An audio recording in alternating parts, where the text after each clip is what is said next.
And we are live, Oz Property Investors. I nearly said that wrong there. On a Wednesday night. Oz Property Professionals. Yeah, we're interviewing Oz Property Professionals. So we bring the big names, we bring the big fun, we have the laughs, and Jeff messes something up every week. That's what we're known for. So how you going out there, Facebook world? Throw your comments, throw your questions. We've got a big, massive guest today, and he's written a book and he's doing many things in property. So how you going, Lloyd? Really well, guys. Jeff, Joe, and everybody else out there. How's it going? Yeah. I'm going fantastic. Look, I'm a little disappointed about, or not disappointed. I don't. There's a certain thing that happened today in New South Wales. We're all part of it. I've got a few social events, which are, but in all seriousness, it's a bit tough out there to have that happen, but. Feel for some of the business owners out there as well. But yeah, my day was fantastic. It's good to be able to work from home, do all that sort of stuff. How about you, Joe? What's happening with you?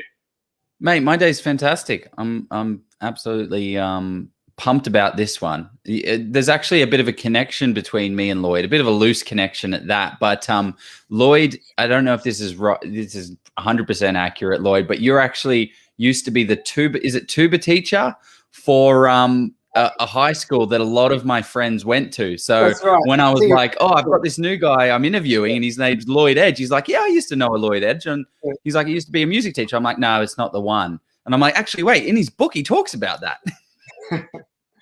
That's the one. Yeah, no, I did teach, I think a couple of guys I've seen pop up on your group there who I taught when they were at school. Absolutely.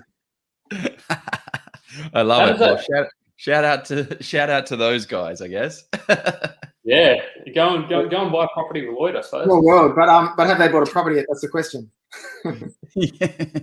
Yeah. Were they some of the tips that you were sharing? I know we haven't really kicked the interview questions off yet, but were you like kind of gearing people into property while you're at work? There were the fair share of conversations that were property related during some of my music lessons with some of the senior students. Yeah, that certainly happened for sure. That's awesome. Yeah, because I remember like one of the first comments was like, yeah, Lloyd, even back in the day was a baller. Like when he was a teacher, he was earning a teacher's salary and he's got this massive multi-million dollar portfolio. So we'll definitely dive into that. But let's jump into the life hacks first. Jeff, you have what I thought was a terrible life hack, but turns out to be a life hack that more people in this conversation do than there isn't. So what is your life hack, mate? So my life hack for this week is non-tech again. I could come up with a whole bunch of non-tech, but I get nervous when I do non-tech because I think Joe's gonna he gives me the daggers eyes every time I do something non-tech. But so the life hack is, I was told about this a couple of months ago and I was like, oh, I don't know if this actually is. So I didn't. I was like, it changes your hair and for hopefully fingers crossed we're going to come out of lockdown. We're going to come out with sexy hair coming up. So my life hack is when you shampoo your hair, do it not just once, do it twice. So washing your hair twice with shampoo. Every couple of days with how often I wash my hair. Maybe I should do it every day. I don't know. Get the hairstyle specialists out there to comment on that if I'm wrong. So yeah, and it just makes sure first time around it sort of gives it a nice. Second time around it just feels so clean, so silky. It's amazing. Like, and I was just like, why haven't I been doing this all my life? How long have you been doing it for, Lloyd? Well, I thought before you were saying that you are doing that every day. So now you're saying you only do it every 2 days. Yeah. I wash my hair twice a week. I do it twice every day, but if I have a second shower in that day, then I have to wash my hair again. So it could be another 2 times. So essentially, if I have 2 showers in a day, I could wash my hair 4 times. My wife is always on at me about how much shampoo I go through and how she's always having to stock up our house with shampoo. So yeah, it's not an unusual event. I'm just going to do it once, guys. I'm just a one-time kind of. Try it, Joe. Come on, you should try. Give it a go. Like, tell me it doesn't change your life after you do it. Okay, let's move on from shampooing your hair. We're here to talk property, not shampooing our luscious locks. I need a haircut actually.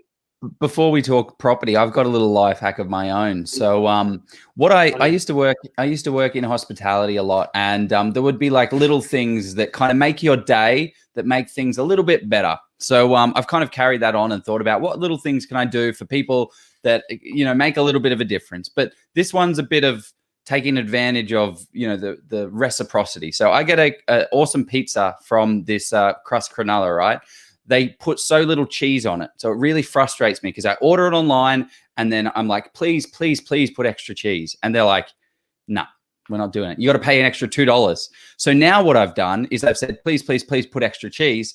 Now it's time for a pizza joke. And then I come up with a pizza joke and then I write it and then everyone gets a laugh. And then I go down there, pick up my pizza and it's got all this cheese on it.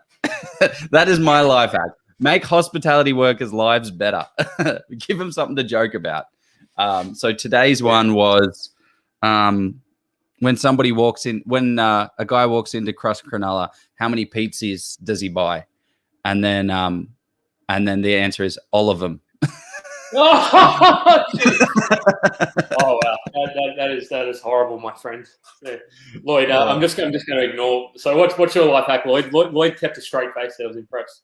Well, I suffer from insomnia, so I have to be listening to podcasts or music or watching TV to fall asleep. So I tend to sit in front of the TV, fall asleep, and watch multiple episodes of Air Crash Investigation. Because you never know when you might be on a plane and something's going to happen, and you kind of need to know what may have just happened. So if a cargo door blows off the plane or something like that, you'll know that, oh, that was a cargo door. I know what happened just then. And so it's good to get to know and to know what you might need to do in case you've got to make a water landing and stuff like that. So I think I've seen all those episodes multiple times, but puts me in a good mood for the next day. Yeah. Wow. Yeah, that's kind of like that thing that the Stoics used to do, was like visualize the worst outcome that you could get. And then that day is going to be far better because you're not going to get that worst outcome, right? That's pretty much it. Yeah. It's negative visualization, which can be a good thing. So I like that one. I'm all for it. Love it. We actually have an extra life hack here from our mate Terry Reese. His life hack is finance your cars, Mr. Terry. No, that was Hayden telling Terry to finance his cars or something. Oh, okay. It's a running joke between them or something. They've got some fancy car thing going apparently. Okay, well, let's kick off. Let's get this episode rolling. We've got finance cars. Like that's what you should not be doing, right? I know that was what I thought. I'm sure we're going to talk about that a bit later. Yeah. Do not finance your cars. Buy a beater. That is my rule. Buy it outright, and then invest the balance on property. 100%. I like that. Okay, well, let's just quickly jump into our fine advertisement, and we will get rocking and rolling into this awesome episode. There's so much to cover off. Hit the flipping toe. What? There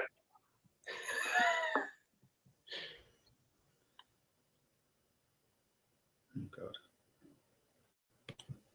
Let's talk about commercial property investing. It's one of those areas that confuses many people, probably because of the risks involved, but it's also one of the few asset classes that can give you a very positive cash flow from day one.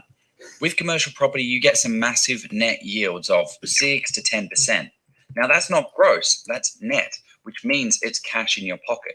This is what makes them so amazing. Your property can actually pay itself off within 10 years, grow in value, and without having you to chip in any cash at all. Now, with big rewards comes some big risk, which is why you should de-risk your investment as much as possible.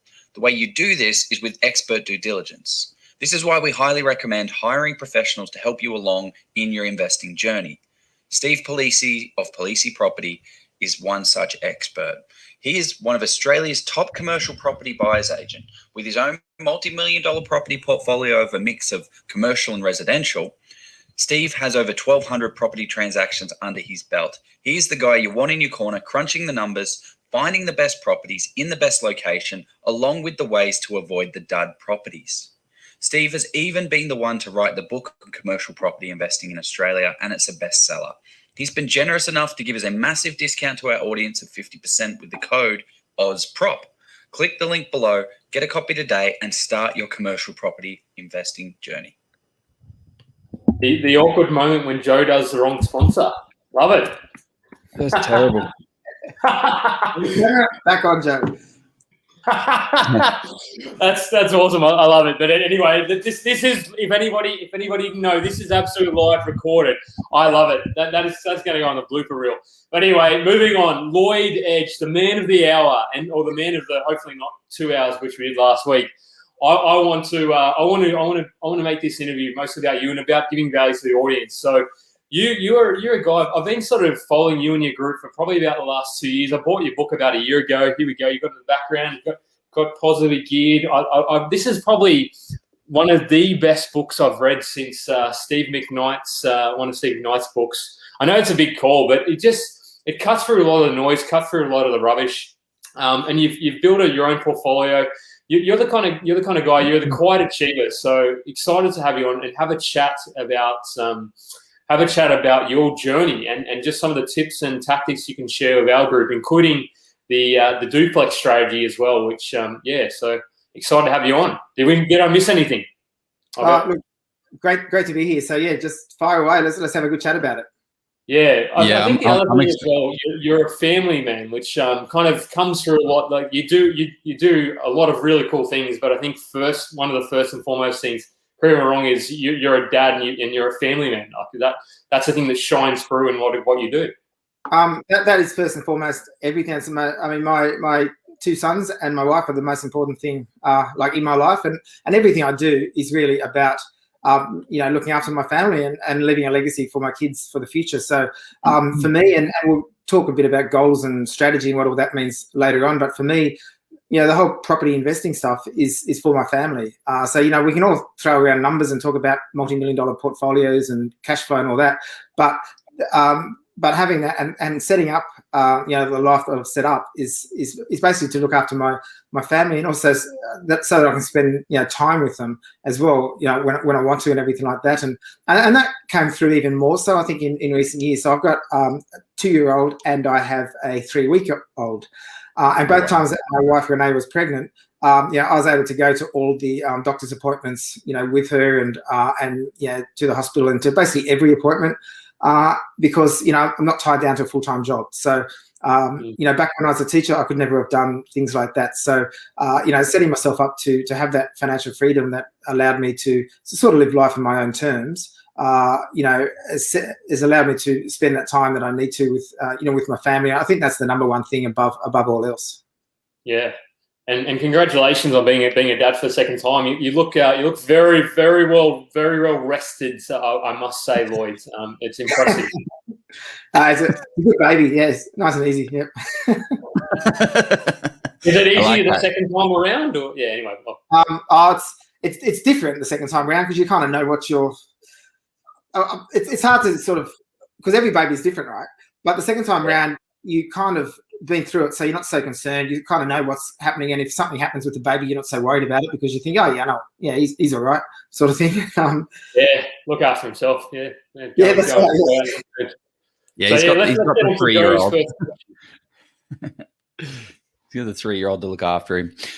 Okay, well, I'm super pumped to have you on, Lloyd. You've done some sensational stuff in the property space, and one of the big ones is you've actually written the book 10, 15 years after you started your property journey. You're not one of these guys that has started writing a book and just coming up with some ideas. You've done the thing. You've made the massive life change, and now it's gotten to the point you're like, okay, cool, I've got all this time and freedom. What am I going to do? I'm going to write a book and tell the world about how great this strategy is. And one of the things about developments and duplexes is it's not really heard too much about. And I imagine you hear a lot of the horror stories, but there's so much options and availability out there if you can do it right.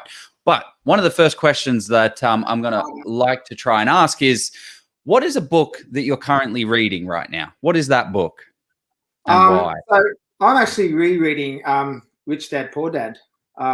Really? Because and that's a book I've read obviously a number of times before. But just good for inspiration and things like that. So essentially, I did start reading a couple of books that were co-written by Kiyosaki and Donald Trump. Lost interest in those because of the way it was written. So which ones were they? Off the top of my head, I actually can't. Yeah. Remember. Something about there was one about sales and basic real estate stuff. It was shocker. The other one that I'm in the middle of, because I tend to read more than one book at one time. The other one that I'm also in the middle of is Janine Ellis, so the founder of Boost Juice, and her journey through there. And I guess the other book that I've recently read twice, so I've just sort of finished it a second time, is What It Takes by Mark Burris. So some of the sort of more recent ones, but yeah, like some of the ones I sort of read a couple of ones there. Yeah. I'm going to write that down.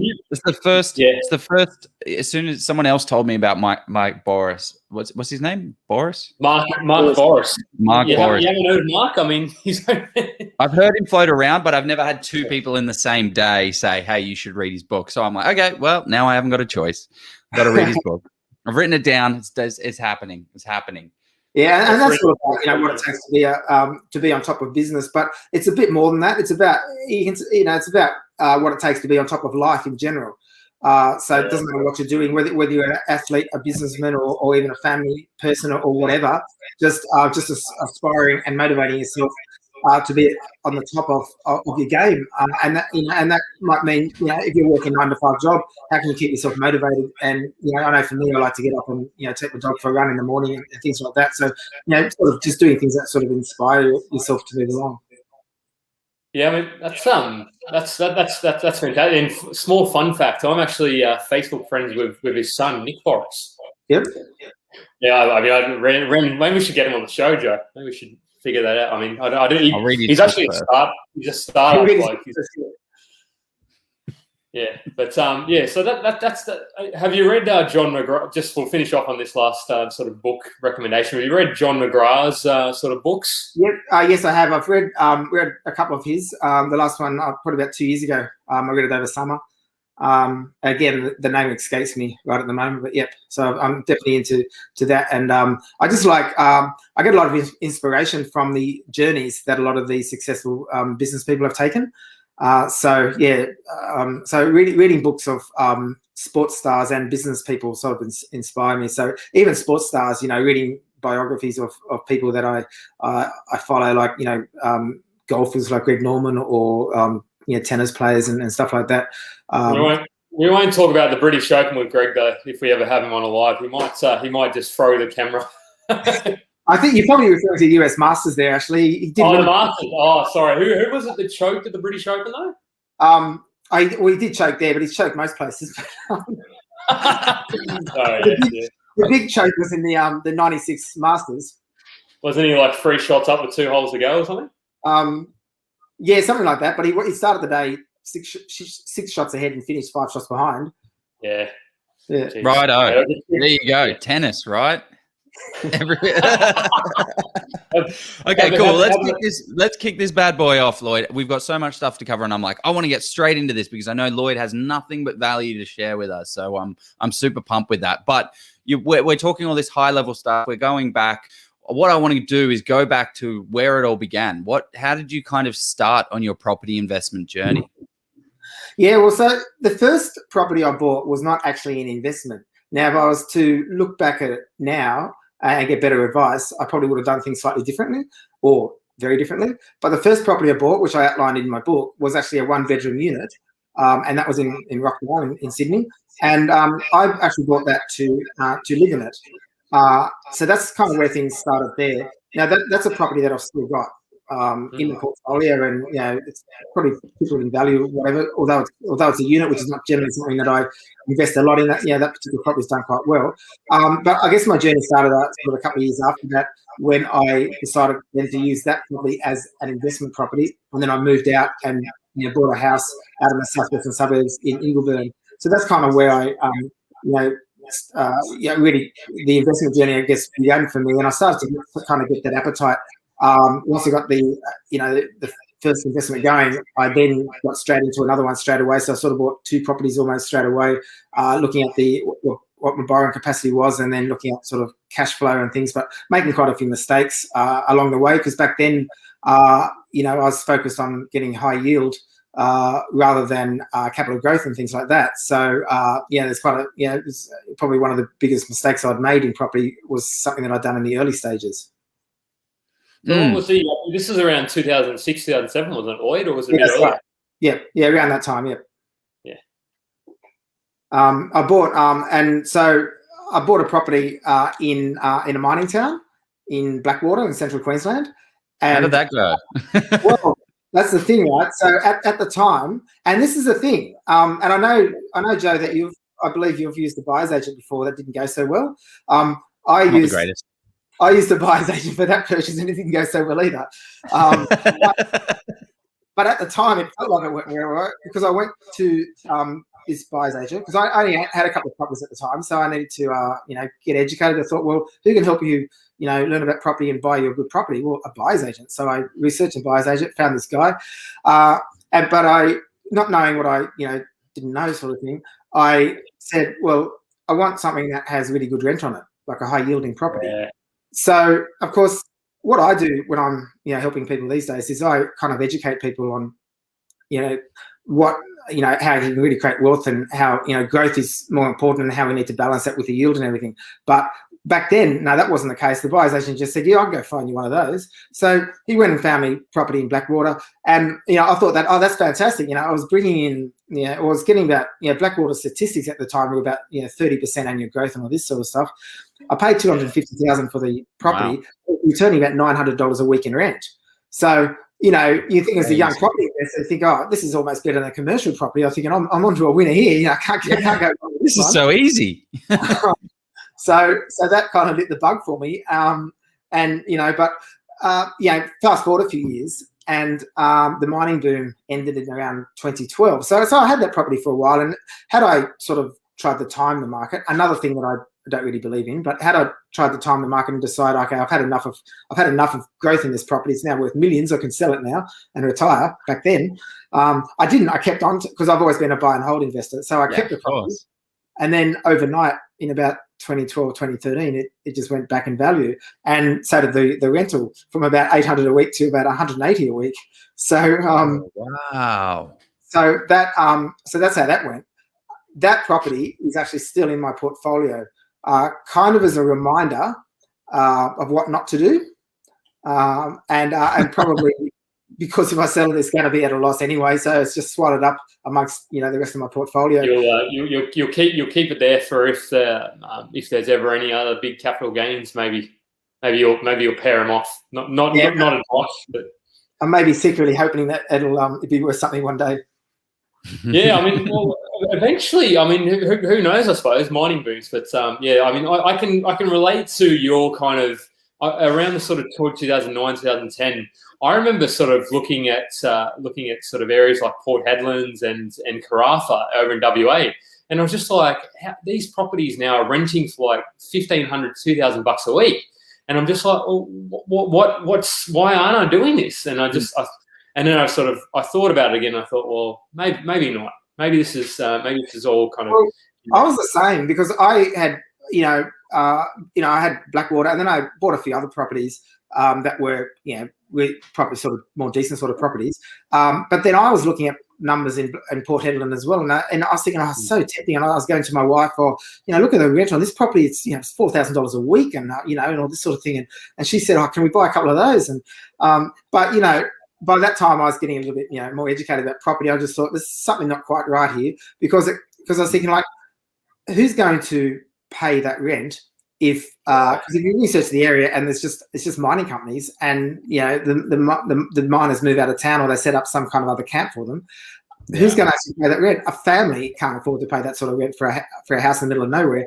So that's when my logical brain started to kick in, and that's kind of when my investing was starting to take off more. And I thought, and this is before the mining boom ended, but I was thinking, I'm not going to get on the bandwagon and start buying lots of these properties because I know of people that did. I know people that own 10 properties in these areas, and they went bankrupt when the mining boom ended because they got. I know real estate agents in those areas that just bought they bought portfolio of properties in mining booms in mining towns, and then the areas just collapsed. Yeah. Well, that's a cautionary tale for a lot of people. And what did you how did you then sort of start to learn? What was the progression to what your approach is today that you write a lot about in Positively Geared? What did you sort of go to next? Yeah, well, so all in all, I had, apart from that one, I had a few other properties, and they were all pretty well located. So I've always generally bought pretty good properties, and that, maybe that was just by, maybe just by nature or by luck or whatever. But I had quite a few properties in Sydney and stuff like that, so well located. But for me, they're negatively geared. I was on a teacher's salary, and I was thinking, like, I was in a fair bit of debt in a sense. Like, I was thinking, like, you're supposed to be buying property and making lots of money. That's kind of the idea. And I kind of had dreams to, really set myself up financially, because I know that on a teacher's salary, I was never really going to get financial freedom. I'm not going to earn that much in super. I don't want to live off the pension. So that's the reason why I was investing. But having these negatively geared properties, I was thinking, like, there must be a better way than this. And I was a bit impatient to wait for 30 years to just see if they grow enough in value so I can retire from teaching, because I want to sort of get out of that and sort of start living life before that. So I started to do, I guess, a lot of research, a lot of reading and stuff like that, and investigating other types of strategies, because I was always just a buy and hold investor to start with. So looking at ways where you could manufacture some equity. And whether that was through a renovation, which I've done, and through subdivisions, which I've ended up doing, and of course through small developments, which for me has been the duplex strategy. But you look at that, and the very first time I did a duplex, and I did the build, I subdivided the property, and I basically made in equity, I made twice as much as what I was earning the whole year as a teacher. So that's kind of when the light bulb went off in my head, and I thought, well, hang on, I'm onto something here. So I've got to repeat the process and try to start making that work. That's where I started to sort of move forward, and I had positive cash flow on that property as well. So that's where things started to change.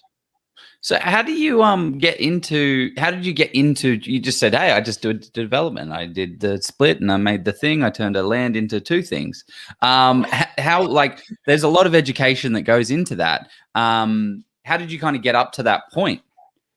Yeah, there's a lot of education that goes into it. And there's also quite a few mistakes or things to learn along the way as well. So finding, a suitable block of land, and then doing the due diligence on that, which when you've never done it before, that means asking a lot of questions to a lot of people, and being a bit green around the edges as well. So sort of asking questions to town plan, and sort of ringing up council and not really know what you're asking for, because nowadays, like, every time I buy a block of land, I get town planning and architectural advice, but I know exactly what I'm asking for. I might want to talk about the sewer, the easements, the stormwater, the slope on the land, the setbacks, whatever.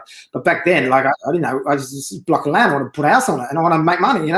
So that's kind of where it was. But I did was fortunate that I was buying the block of land from a real estate agent who's quite helpful, and he's actually one of my contacts these days that I still use to buy property from. And right. He'd sold a lot of property in the area, and was quite helpful, and sort of let me know that a few things about the property and the and that it was a good area and stuff like that. So I've done a bit of research on the area, but without being local and stuff like that. Obviously getting a builder on board that you can trust is another thing, because you've never done anything that nature before. So that was all a learning experience. And finding out the right sort of questions to ask, and trying to speak with people who've done that stuff before, getting a little bit of mentoring and things like that. But I think the main learning thing about that process is the length of time the DA took, and the DA probably took longer than I expected, because the council would come back and they'd sort of ask for changes, and and they'd be asking for one change at a time. And I was thinking, why are they asking for a certain type of tree to be put in the front yard, and why do they want to change the design so the sun is coming through the living room, not the windows, and all this? And I didn't hear about any of that. So, and we're going backwards and forth, and because the builder wasn't very helpful, because I was thinking, why don't all these changes come through at once? But it was one at a time, and eventually the DA got approved. Eventually the builder built the property and whatever. But so it was all but yeah, it's and also I didn't know at the time what sort of result I would get. So I was a bit nervous about whether I'd get 40,000 in equity or 50,000, or whether I'd get anything, whether I'd lose money, and that just had to be sort of tried and tested after the subdivision came through, and then I got some bank valuations in, and I made about 140,000 in equity on that first one, which was quite good on it, because the whole project cost about 600,000 or thereabouts. So back in the day, that wasn't. Wow. That wasn't a bad result from the first one. 20% ROI. That's all profit on costs, or equity on costs. And that's kind of how that worked, but gave me a lot of confidence then to be able to move forward.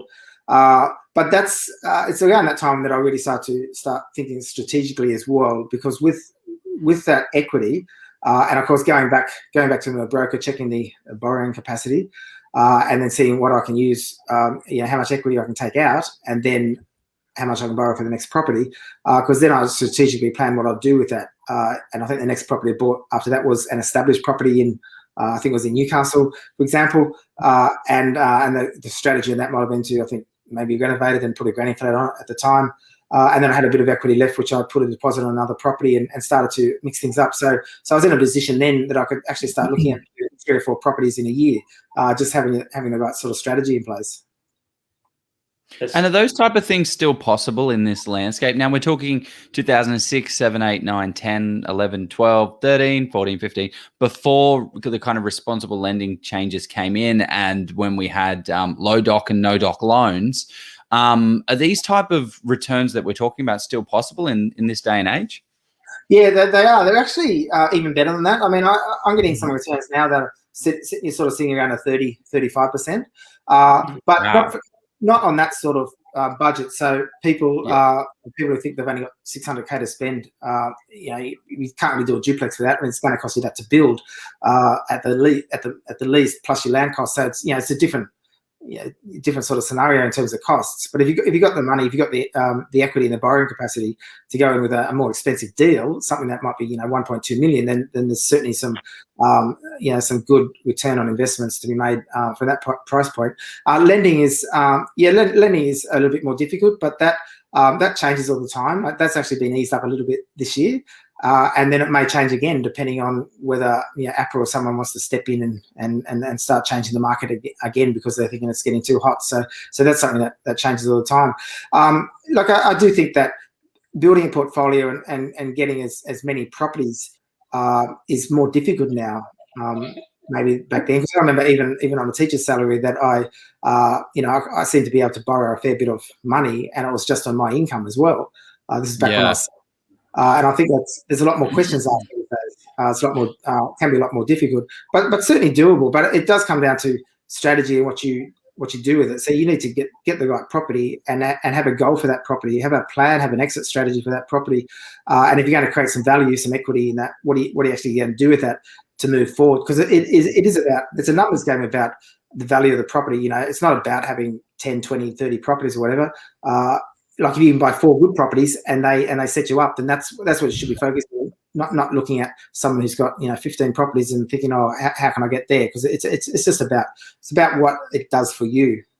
Yeah, I totally agree. I think there's a whole heap of money, whole heap of opportunity within property for a long time to come, but it's now more important than ever that your first and your second and your third property are crucial, and you don't really want to be messing them up. If you're just starting your property investment portfolio right now and you haven't got any of that equity to leverage, now is the time of when your first one is so crucial, because they haven't got such a big borrowing capacity to play with. But you were talking about strategy and planning properties in advance, and one property helps another property. How far in advance do you kind of plan it out? Do you start with the end goal and then build the portfolio to be able to achieve that, or what's it kind of look? Obviously, everyone's different. Because it's actually really hard to plan multiple properties in a row, because like no broker is going to come back and say to you, you can borrow this much for your third purchase and for your fifth purchase and for your seventh purchase and so on, because the lending changes, the client's financial perimeters will change and all that kind of stuff. So what we do, I do look at the sort of the end goal and what you're trying to achieve, and then might look at how many properties it might take for you to get there, how much annual growth you need to get, what sort of yield you might need to get and everything, and the general strategies. But it's really, I think, looking at what your first 2 or 3 properties will look like. So essentially what your first property will look like and how that'll get you into the second property. Sometimes people get really eager and they just want a plan drawn up. And I think there's people out there, I think there's companies out there that do a whole portfolio plan of what you think it will look like over the next 15 years. I personally... Might as well throw darts and dartboard. I don't understand how that works. I don't understand how anyone can give you a proper plan and say this is your strategy for 15 years and you're going to achieve financial independence at the end of that. People ask me that question. I say, well, no, I can't do that for you, but I can give you a basic strategy and then map out the first couple of properties. And then if you work with me over the long term, then we'll go through on a case-by-case scenario. And, I've worked with clients over a number of years who have bought multiple properties. But we haven't discussed all those properties up front. We'll discuss them sort of one at a time. But like you were saying, Joe, having a good asset is the most important thing. It has to be a good property in a good location that's going to do well. Because if you buy the wrong property, that can set you back for years. And that's why if people go and buy a house and land package in a fringe suburb somewhere and they're overpaying for it and all that kind of stuff. That can set them back for years because they probably won't even get the value on it for 5 years. And so it's that opportunity cost, right? Like, what can you do with that $100,000 deposit? Yes, you can go buy a house and land package, and maybe in 5 years' time it will be worth more, but it's going to hamper what you're going to be able to do in the future going forward. Absolutely. And for me, what's key is how you can get past that first purchase into the second purchase. And so I work with a lot of people on quite small budgets as well, and that's kind of why I've sort of got the tagline in the book is how to deposit. Yeah, the 40K deposit, because you can buy a property with 40K deposit.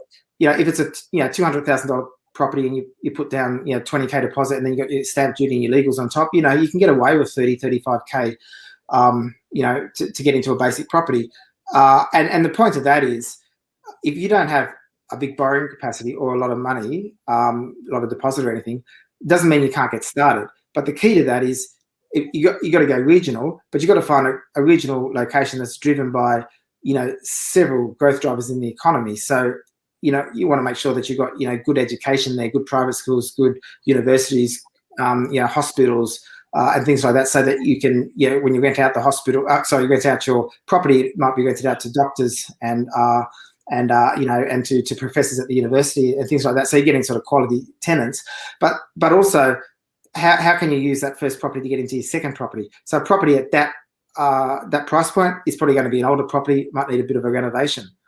And I've had a few clients who have done this recently where they might put $20,000 into a property to renovate, and then it gets revalued at $60,000 or $70,000 higher. So they've got equity there, and what they've done, they've essentially recycled the deposit they put in. So the $40,000 deposit they had, they've now recycled that, and they can use that for their next purchase. And of course, at that cheap price point, you've also got cash flow positive properties as well. So that's a way to get into the market when you don't have a lot of money to spend as well. And the same thing is if you've got a higher budget. If you go in and you buy a property for $1 million or $800,000 or something, it is also about what can you do for your next property? How can you move forward? Are you going to create equity? Have you got enough equity to get forward? What's your borrowing capacity look like? And that's why I work closely with brokers. And I know when I'm buying, I'm working closely with my brokers to understand how I can move forward. So that might mean buying something under my borrowing capacity and trying to get something with better cash flow on it, so that it helps the serviceability for the next purchase. So you need to understand how you can get into your second property, not so much your 10th property. And I think some people make the mistake that I want to know how I can buy 10 properties in 10 years, but that doesn't work so well. But what does work is if you buy the first one and then get into the second one, and step by step you can build that portfolio. Okay. Yeah, I'm with you. Yeah. Yeah, I wanted to sort of summarize and just kind of because I see people on the forum asking about where they should buy and how much they should buy for, and I think that what you just said there in the last 2 minutes or 3 minutes is that the absolute truth. It's so much. Yes, the location is absolutely vital, but it's also about understanding what your strategy is for your second and your third. Because yeah, sure, if you go and buy in a location for X amount of dollars, but then not knowing how you're actually going to get to your second or third, then you may end up sort of shortchanging yourself and not being able to get to that second or third. Yeah, that's and speaking of that, so I wanted to. A lot of people sort of, as I just alluded to, people want to know where they should buy. So what I'd love to know. I'm going to copy and paste the comment, I suppose, and throw that. Well, but it's over. People often overcomplicate. But I suppose my question is, you mentioned some growth drivers such as employment and some education and some hospitals. What other sort of things do you look at when you're looking at? Do you have like a checklist you look? I think you do have a checklist in your book, don't you? Or you have something. What are the probably 5 to 6 or 7 things that you look at that are vital? Well, I look at where the government's, and I guess firstly to answer your question, there are people asking where you should buy. That really depends on your strategy and your budget. So it's easy to say, yeah, I should buy in Piedmont or I should go to Glenelg. Or I should buy Geelong or whatever, but that's irrelevant because it depends on your strategy, what you're trying to achieve. So my answer is always, what are you trying to achieve? But in terms of what the location offers, it needs to have several industries of growth, some of which we mentioned before. But I also like to look at areas that the government is spending money. So, for example, there's billions of dollars of infrastructure going into the Toowoomba market in southeast Queensland at the moment. Another just general example is the Western Sydney Airport. Obviously, that's you don't go invest there now because that's something that we did a few years ago before that was signed off on. But that's an example of infrastructure going into a location. Newcastle, having the light rail put in there. That's kind of government spending showing that there's stuff happening there. But I think that really looking at where the government's spending money and also looking at council websites to see what's going on is really important.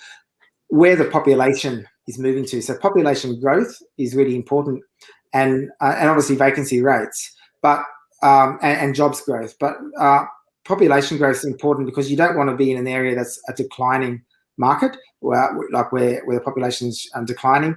And at the moment, there are, there's quite a bit of population sort of moving away from some of the major cities, some of the capitals, into some of these regional markets post-COVID, and not that we're really post-COVID, but we're still in lockdown, but the people moving to these coastal and these regional markets. So, and that's really starting to drive the growth there. So that's something that, I've been following around to where I think will be the next hotspots to, and I don't really like the word hotspots. I don't use that very much, but the next growth center. So those things are actually really important as well. So you can buy in a strong regional market at a cheaper price point that does have those sort of growth drivers. It's not going to have the boom and busts of a capital city, but it'll be steady.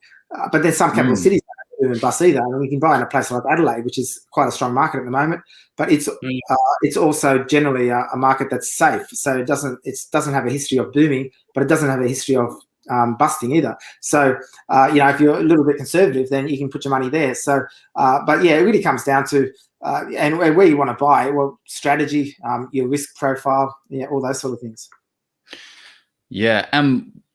One of the things that I guess I wanted to go into is the duplex side of things. But just before we go into that, when you're looking at, we're talking about area selection and location, when you're choosing an area, you have to also think about the developability of that place as well. How do you tie that in within, okay, this place is going to grow, it's going to be sensational, but the council doesn't want to develop. So it's kind of rules it out. How do you balance those two? Yeah, to an extent, it does. But you need to, that why it's also important to also look at particular areas that you might be sort of buying infills. So if you go to an area and you want to develop something on the land, like you want to build a house or a duplex, try to get an infill block in an established area. There are some council areas in these regional towns that don't want to develop too much. That's not always such a bad thing, because when you develop too much, there's limitless amount of land in these areas, right? So you go to any town. I can name a million town, whether it's Ballarat or whether it's Orange or whether it's Armidale or whether outside the town there's land, and developers can go buy the land and develop it. So, and Brisbane's notorious for this, for the outskirts and having all those new estates that aren't going to get growth for years. So you don't really want to be caught up in that kind of mess either.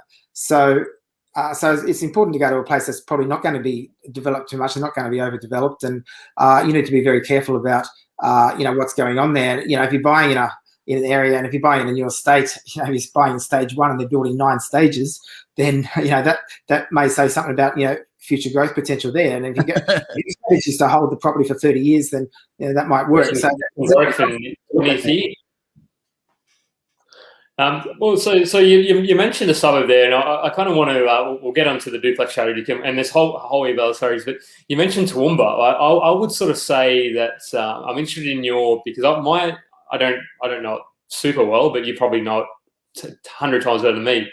But my understanding is there's a good amount of supply of land there. So if you're gonna look at an area like a Toowoomba or like an Ipswich or something like that, you have to. Are you sort of saying you have to sort of be mindful of the potential developments happening around the area? Is that kind of what you? Yeah. No, you definitely do, and you got to look at the right places to buy.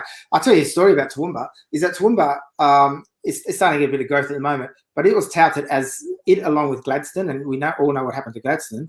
But Toowoomba was touted as the #1 investment hotspot by a lot of property gurus, spruikers, or whatever back probably about 10 years ago, and I didn't want to jump on that bandwagon because everyone else was going there and investing. I thought, this isn't going to end well. So I went and invested, elsewhere in like sort of other regional markets at the time. And what happened in Toowoomba, is rentals went down. There was very little growth and things like that. So there's been a lot of infrastructure going in there and a lot of stuff planned. And I think sooner or later, something that's going to come and sort of help the market there. But you've just got to be in the right location. So I did build a duplex in Toowoomba for a client of mine in East Toowoomba, which is a really good location in Toowoomba. So if you're in the right sort of suburb, and that particular duplex, a double-story duplex, actually did very well, had a lot of equity in it. But you don't want to go to some of those outer suburbs because again you get the same sort of problem. But if you get an infill, then that's going to be a safer bet because it's near the city, it's near all the good schools, it's near where you want to be, and that's what you want to do. And I think as a developer, you want to be getting that good block of land that's got something unique about it, whether that's near the city or whether it's on the ocean with a great view, or something like that in a different location, like some of the ones I'm building. That's really important to have something unique about what you're doing. And what exactly is infill? Can you give it just for the audience that don't necessarily know what infill is? So infill is basically when you're buying an established area. So if you imagine an old suburb that's just got lots of old houses in there, and then you're actually buying one of those houses. So that's an infill. So imagine just buying like a corner block with a big corner block with a massive backyard. Yep. So it could be something like that, or could be just buy an old house there, and you're going to just knock that house down, and you're going to put something on there. So you're developing. So that to me is an infill, as opposed to like or some of those like newer states as greenfields or in the outer suburbs where there's lots of vacant land. So an infill doesn't really have vacant land sitting next to each other. Not very much of it anyway. So it's scarcity. It's scarcity, and that's what it all comes down to. It's like you got to get scarcity in your property for it to outperform the averages. I love it. One of the things that you're really big on is mindset, and me and Jeff, I think we're pretty big mindset little folk. But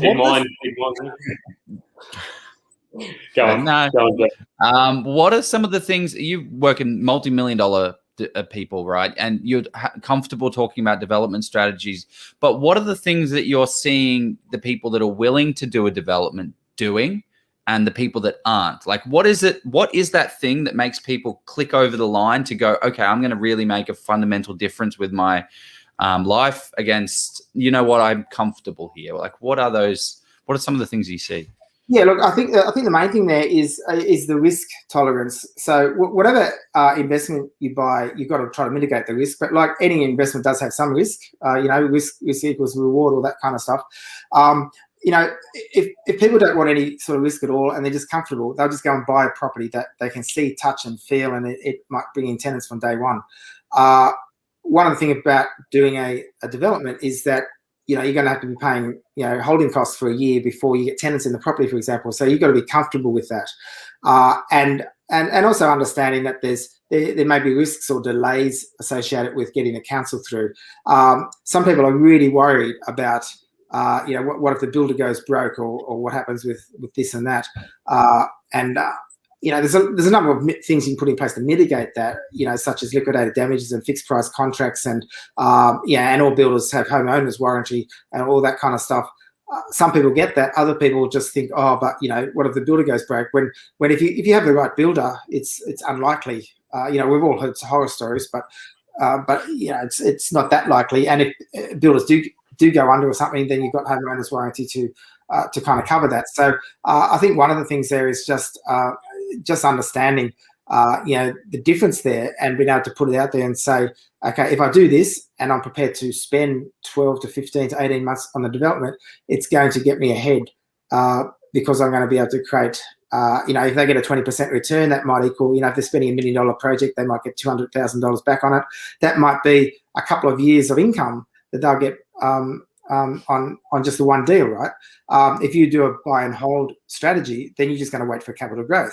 Now, if you are in Sydney at the moment, you probably already made 200,000 this year, but most of the time you don't get growth that quickly, right? So that's kind of the difference in the mindset. So it is prepared to take a greater risk or a greater perceived risk for that reward of getting a larger return. The other thing also is that depending on people's budgets, a lot of people aren't going to do developments and things in the major cities because it's expensive. If you want to get a block of land and build a duplex or block of townhouses in Sydney, it's going to cost you a lot more. $4 million. Yeah, it's going to cost you a lot more than if you go to a regional market or even just something that's a strong market, but outside of Sydney. Like you go to the Newcastle or the Wollongong markets, which are good, strong markets, but they're not capital cities. People still might perceive that as being too far away from a capital city, so they don't want to invest there. So they'd rather just buy something inside the city that may not even suit their strategy. Yeah, they might get an off-the-plan apartment. Yeah, I love you mentioned Wollongong there as a strong market as well, Lloyd. Fantastic, plug Wollongong. But I wouldn't agree if it wasn't true. But Wollongong is generally about the third most expensive market in the country now, behind Sydney and Melbourne. Yeah. So it went through a massive boom. But what about Byron Bay though? How about Byron? Isn't Byron about one? I suppose what you're buying in Byron, but yeah. Well, I mean, Byron's gone crazy, but it's crazy up there. I've done some duplexes up at Lennox Head. 2 years ago, you could buy a block of land there for $300K. The same block of land is now over $800K. So yeah. It's just, and that's an example of like this. There's not a lot driving the area. I mean, all my fundamentals that I speak about in the book and everywhere else don't really exist there, right? But Chris Hemsworth's there, though. I mean, come on, Thor, man. I mean, what more do you want? Do you need any more than Thor? I mean, pretty much it. He's driving the markets for sure. Yeah. So yeah, go, Jeff. Go. I was going to say I wanted to hit on a point about risk as well. I heard I think it was on a share or a sort of what it was, share, not necessarily property, but they said that risk is the not knowing what you're doing. So there's perceived and actual risk. So perceived is sort of a fear of sort of doing something wrong, whereas actual risk is going into something, being blissfully unaware of the terrible mistakes you're about to mistake. And that's what I'd just like to put out there about risk. That's really true, because risk, like I said before, can really be mitigated. Nothing is risk-free, but you really can get a full understanding of how things work, what the ramifications are, and try to protect yourself as much as possible. If you understand the investment, then you are really mitigating yourself against that risk. Like, for example, I don't invest in crypto. I think a few people out there invest in crypto. I don't know if they invest in crypto, but...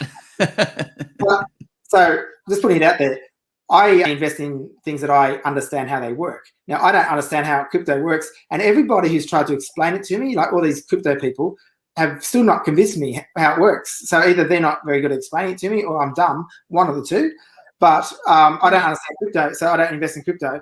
But if you understand the the investment vehicle, then that takes away that risk. A lot of that anyway. Yeah, 100%. And this is why you need I think you mentioned in your book, a team of professionals around you that know exactly what they're talking about. What I want to dive into shortly is some around the numbers of developments, not how many developments you've done, but like the numbers of, what type of profile of a person is good for a development, what kind of kind of deposits should we be thinking of, and borrowing capacity that you should be considering. What we've got is just another an ad. We'll run through that really quickly, and then we'll dive into ask those more. The right ad or the wrong ad this time? This nobody knows. Might get a crypto ad on. Oh, this one looks like the right one. Let's hope it's the right voice. Scott Agate. You would have seen him on the 7 p.m. project campaigning against agent underquoting. Scott is an expert negotiator through and through. Every single day, he is negotiating with real estate agents to get the best price for his clients. To give you a bit of a background, Scott has been working in real estate since 1995, and as a real estate agent, built up 3 Bell franchises. He was the guy teaching the agent all the tips and tricks to get the most out of the buyers. However, Scott realized that there was actually no one on the side of the person buying the property, and he saw them constantly letting emotion get in the way and paying way over for the property. And that's why he created Hello House, Australia's first property negotiation as a service business, where he is on the side of the buyer. In hot markets like we have now, you need absolutely every single edge that you can get. These agents are trained professionals, and they are there to get the most money out of you, which is why you need to have an expert of your own in your own corner. The way it works, you find the property, then Scott will come in at the negotiation phase and take over for you. This is how you'll get the property for its true value. He'll ensure that you don't overpay. He comes in, knocks the real estate agent down on price. No more agent games, no more tricks, no more tactics. He is there for you. Scott has been kind enough to offer us an amazing discount on his service, and I've personally just seen a friend pay $20,000 more on a property because of these agent games. Reach out to him with the link below. It'll be the best property investment you will ever make. There we go. You got it right, Joe. Well done. Oh, thanks, guys. Round of applause for Joe. Thank you. Thank you. Well, what I was listening to that ad that is obviously pre-recorded. I was like, you've got to get the Edge and hire professional services, and I'm like, we are talking to the Edge about his sensational professional services. So yeah, he used to be a wrestler. Lloyd Edge. In the day, WWF. Did you get that when you were a kid, like when you were younger? No, I don't think I did. Not WWF. I love it. But yeah, in all seriousness, it would be great to learn a little bit more about, oh, look at this. I'm back to full speed now. It's not moving about for me. Is learning about like what is kind of the minimum that someone should have deposit wise and borrowing capacity wise before that they can kind of engage in a duplex development. Yeah. So there's a couple of components of that. Obviously, the location is important because that kind of determines the cost of the site before we look at the build costs. So if you're looking at even a project sort of sub $1 million, like let's say 1 million, then you're probably going to be looking at a site for only around about the 300K mark, assuming that the other 700K is going to be spent on build costs and council costs and things. So that's kind of where you probably need to be to start. Yes, you can do stuff cheaper than that. But again, they're not necessarily the best locations or the best returns. So just sort of keep that in mind. If you only got 800 or 900 to spend, it does close down the locations a bit. With developments, it's a little bit different. Now, duplexes still come under residential lending. So you don't have to go to commercial lending, like if you're doing a 4-pack of townhouses or something. But it is a little bit different, though, to your normal buying investment property or your own home, in that, yes, you can still go 90% LVR or at an 80% loan to value ratio, but you do need a bit of a buffer as well, because what happens with a lot of these contracts, when the valuers see the contracts, is they sometimes come up a little bit under what the actual contract price is. And that a lot of the time depends how you've structured the build contract. But if you've got a build contract that also does include things like the subdivision costs or the council DA and the Section 94 development contributions, which alone can be up to $32,000 depending on the council area, them being in the build contract often means that the valuer will not actually value those. Don't know where Jeff's gone. But didn't need him anyway. See you, Jeff. Oh, he's back. Damn it. He heard me. I had an ice cube going. So what I'm basically saying there is that as well as your deposit, you need to have a bit of a buffer. So I would recommend that if you're buying doing a development sort of 10%, you really need to have an extra 5% there as a buffer as well. But realistically, if you're going to do a sort of $1 million project, I think you really need around about $200,000 realistically as a deposit to cover everything there, and you want to have a little bit left over as well, just for any incidentals and stuff. So that's kind of where we should really look at, I think, to commence, from that point of things. Yeah, because this is definitely.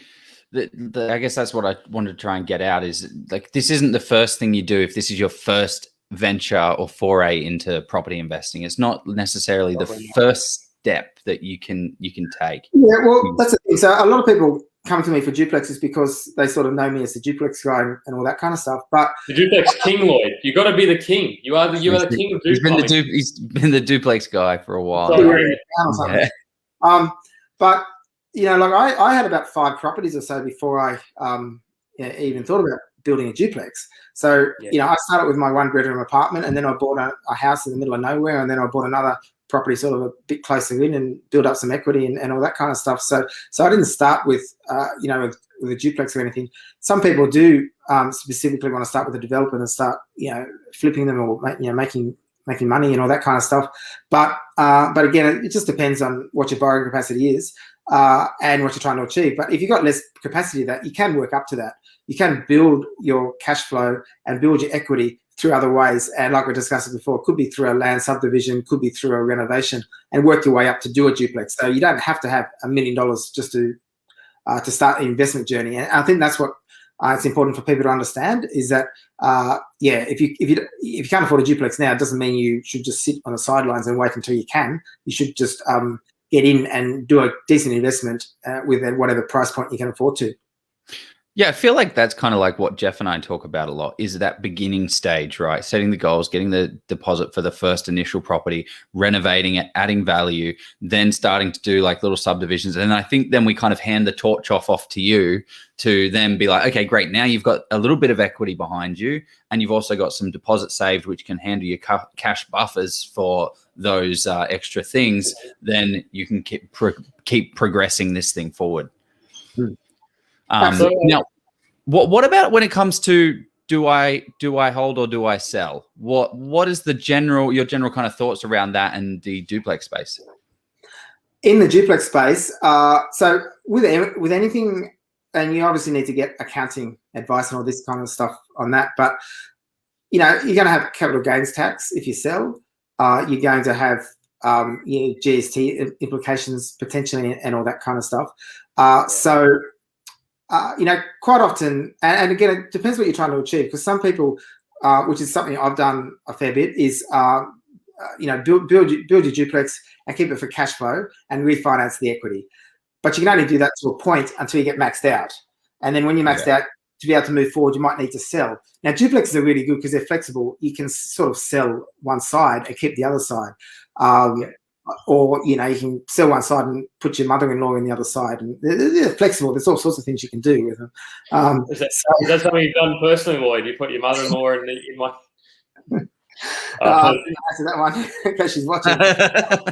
But I guess it's like any sort of property. There is a bit of a school of thought that duplexes don't get as much long-term capital growth as as a regular house and things like that. To some extent, that might be true, but it comes down to location as well. So, and it comes down to the way you design it. If you have an architecturally designed property and it's got a high level of inclusions, So you're not just going to stick it out with some pretty poor laminate bench tops and really basic. But if you actually spec them up and you got 2,700 ceilings, 2,400 doors, 900 mil appliances in the kitchen, 40 mil stone bench tops, and that kind of stuff, and quite a large footprint, then, and even like if you got a large enough land space, you can actually do detached duplexes and have them subdivided and then sell one side and keep the other side. So there are things that you can do that can control the value. Detached duplexes, aren't they just called houses? Well, they kind of are. That's right. That sounds fancy, Joe. We have to call it a detached duplex, a DD. A DD. I'd like it, mate. So whenever I refer to DD from now on, it'll be detached duplex, not due diligence. Okay. Yeah, let me do the DD on this one. Oh, okay, so you're going to do a duplex? Yeah, detached duplex, and then I'll do some research. See if it's a viable option. And I know we've kind of come up to the hour here, and I know you've just had a newborn little boy, which is sensational. So we generally just keep going on and on and on. But I want to give stop us, Lloyd, if you want time. It's fine. I'll be a couple of hours. Last week's one went for a couple of hours, right? So you never know. God. Yeah, we got to the point where I'm like, is anyone watching this? Please comment. And they're like, people are like, yeah, keep going. I'm like, oh, okay, I'll do it. We'll do it. We won't be that if bad. People want us to keep going, talking, because there's 40 people on this call now. It's just amazing. Like the crowd is going wild. Comment DD in the I want to see some DD. No, we don't want DD. We want questions. That's what I want to hear. I really love the interaction. Right. So how do you do your DD on a DD? Jeez, well, that's a quad. That's a quad D. Is that a quadplex? How much wood could a woodchuck chuck? One of the things actually I wanted to touch on a little bit was joint ventures around a duplex development. What are your views on people going into joint ventures to get a duplex development done? Of course. I don't know why Jeff keeps laughing. There must be a lot of comments. Well, go on to if you put on the top right-hand side, it says private chat, then it says comments, and then we got this comment here. That's what he's giggling. Okay. Probably Hayden, I'd say. Joint ventures. Like what? Actually, I'll just turn those comments off so I can concentrate on your question. Yeah. Joint ventures. So look, joint ventures is a really interesting one because it can be the breakdown of a friendship, of a marriage, of business partners. The first thing I'd really recommend to anybody is get a proper JV contract drawn up with a solicitor, and also it's important to understand. So I've done a few JVs. I haven't personally. Some of my clients have done JVs that I've facilitated their project, but there's been one or two occasions where someone hasn't been happy because they had a valuation done or they sold, and one side of the duplex sold for more than the other, and stuff like that. So you need to actually have that in the contract at the front end. What happens? Are you going to sell both? Are you going to share the profits, or are you going to get one duplex each? Because when people say, "Oh, I'll just have one unit," I'll have the unit on the left and she'll have the one on the right, and then one gets valued more than the other. It can cause all sorts of problems. And I remember driving. I think I was driving to Orange one day, and the phone rang when I was still in Sydney, and I didn't get off the phone until I got to Orange because I had this client on the phone to me about her business partner because they had a valuation done, and he wasn't happy because her side of the duplex got more than his side and everything. And get it all agreed up front in writing, and then if there's any disagreements, there's what we agreed to, and then you have a dispute resolution process as well. Absolutely, yeah. Dispute resolution is really important. In the instance, what do you recommend? Do you recommend you get left, I get right, or hey, look, we're both. I recommend everybody sell, and then you split the value right down the middle. Like, what do you say has been the most successful? Do you think? Depends. Yeah. That kind of depends, doesn't it? I mean, I think the most successful is really sell and split the profits down the middle.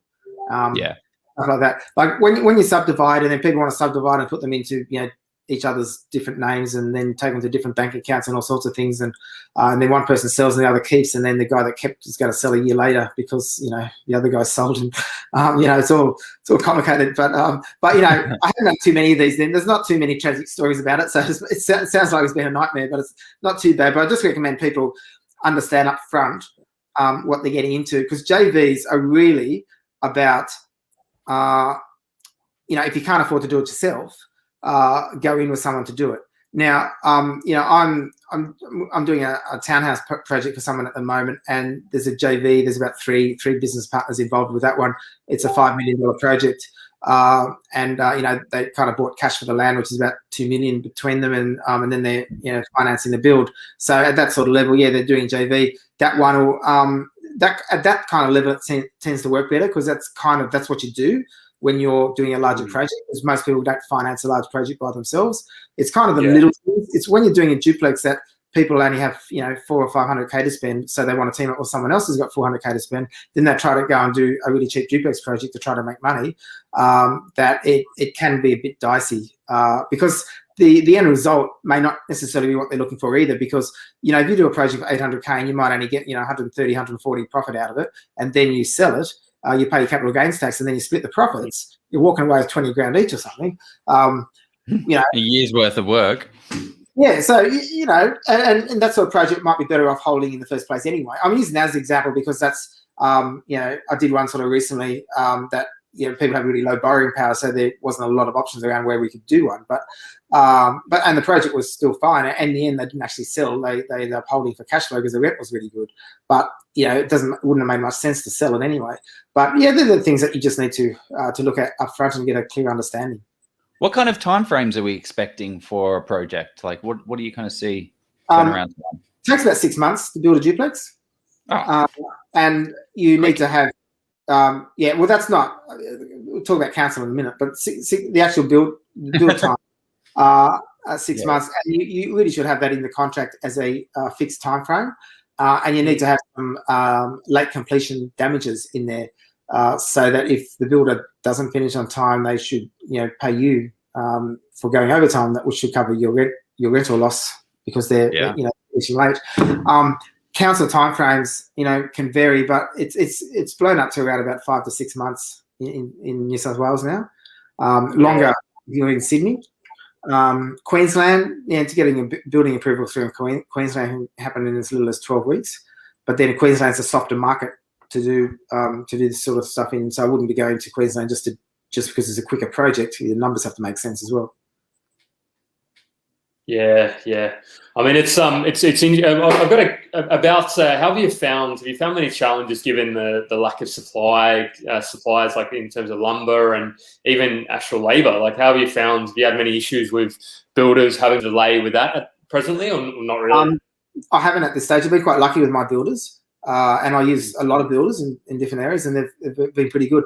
I've only had one issue so far, which only came up last week, which was an increase in supply of timber, which I'm actually having a bit of a pushback against the builder at the moment because the client's on a fixed price contract, and then hear from the builder saying they want to raise the build price by 6,000 because the timber increased, and then I asked them for copies of the invoice and stuff, and it's all legit. They sent through the copies of the invoice and stuff. It's all legit, except it's a fixed price contract. So I'm trying to fight that on behalf of the client to say, but why is the client going to pay more? Because they signed a fixed price contract. I don't know. You didn't consider there was a pandemic along the way. Yeah, well, that's the thing, and the builder's considering that as a pandemic, but I'm not. I'm considering it as a fixed price contract. Yeah, absolutely. And this is why the fixed price contracts might come in at a little bit more than their rosy counterparts that extend out over 3 extra months that cost you thousands more. Right, and those cost plus contracts end up being a nightmare. Dangerous, very dangerous. Yeah. That's a good point there. If anybody's going in and doing a duplex project or any kind of, not just duplex, just any kind of time, be very careful of approaching a builder and having them sign you up for a cost plus contract, because a lot of builders do that. They're often cheaper up front, but of course on the back end they end up they don't include the landscaping, the driveways, the retaining walls, all that sort of stuff. Yeah. But timber prices. I heard this on a podcast last week. That they're actually not. They're starting to sort of flatten out. So I mean, maybe that's a kind of an interesting thing. Maybe they're starting to be able to transport more wood around the world. there's so many aspects of this conversation I wanted to get to around sort of financial freedom and about your kind of your debt retirement strategy or your approach to debt retirement. I think we're going to have, and even talking about some of the locations. I think we're not going to be able to do that justice because we'll end up being 3 hours if we start talking about that sort of stuff. But Joe, keep going. Keep hammering Lloyd on his duplex strategy. Well, what else have we covered off? What have we missed in the duplex side of things, or what do you wish we kind of asked a little bit more on? Well, I mean, we can go into more detail with the council and the specs and the inclusions and how that works. But I think that's probably maybe even that's the boring stuff. I think the thing that we could probably talk about, and something that excites me, is the financial freedom side of things, but the like Jeff was mentioning, the debt reduction type of strategies that I think are quite important. So how would you define debt reduction? I mean, it sounds like it's in the name, but you never know. Yeah. So this is something that I think a lot of people miss, because people are always looking at building up a portfolio, multi-million-dollar portfolio. Yeah. You can buy 6 properties, or you can buy 10 properties in 10 years, and whatever the number that people throw around.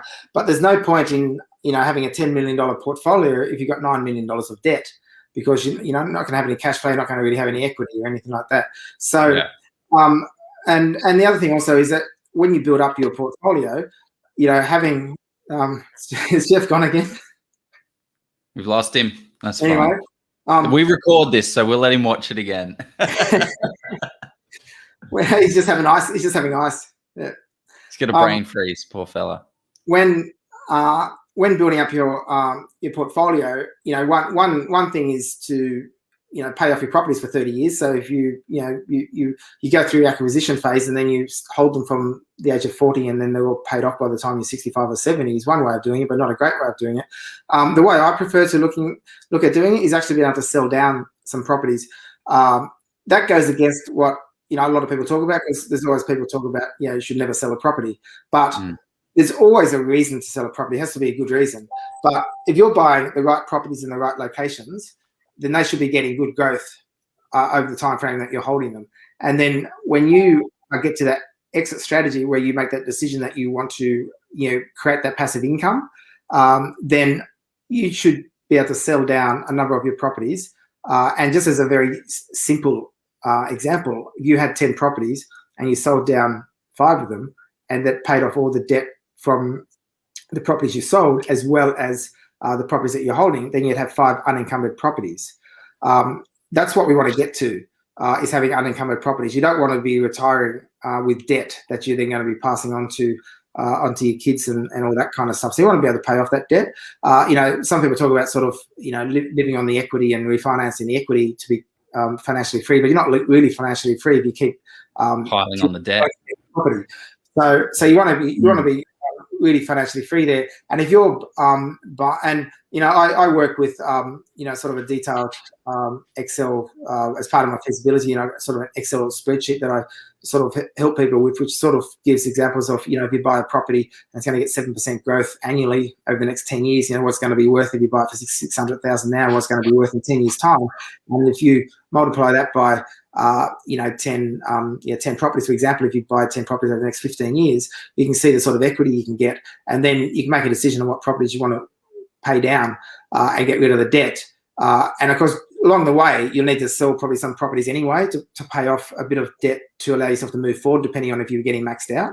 But I think it's important that you do get to the point where you're actually debt free. And stuff like that. And I think a lot of certainly young people and even middle-aged people that have sort of got portfolios are still got a lot of debt attached to it. And you need to be able to retire that debt. So that's kind of my way of sort of retiring that debt.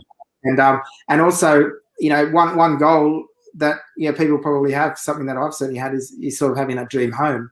But you want to be able to pay off that home as well.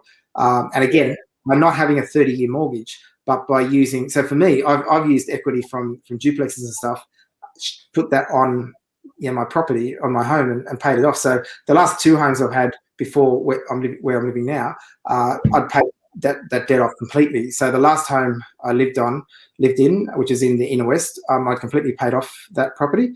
And then when it came to buying our dream home down here, Lillipilly near Cronulla, we sold our last house, which I'd already paid off, is unencumbered. So therefore, selling that house, which I paid off through doing developments, meant that then I had a big deposit to pay on our new house, because I'd already just sold a house in Leica in the west, which was worth quite a lot of money. So so that's where paying off debt's really important, and obviously having the right properties in the right locations, because that house in Leica also doubled in value during the time that we owned it as well. So it doubled in value, and I paid off the debt.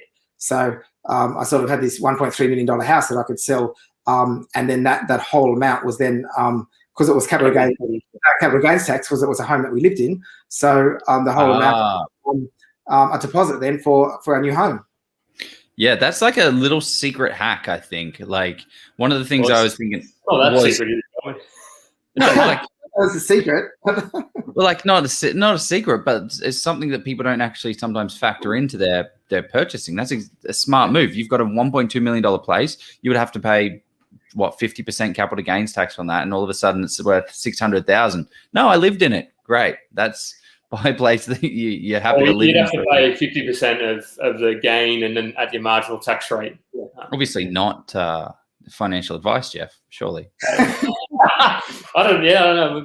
That's I'm gonna have to come over, Lloyd. I didn't realize you're near Cronulla. That's my neck of the woods. Yeah, absolutely. You're talking after about lockdown, of course. I mean, if any, you're talking about crust pizza. I don't go to crust anymore because they made me sick. I put fruit on one of their pizzas, and there's a much better pizza shop at Caringbah South that you need to go to. Bellissimo. There's an ad for Bellissimo. There you go. Oh, great.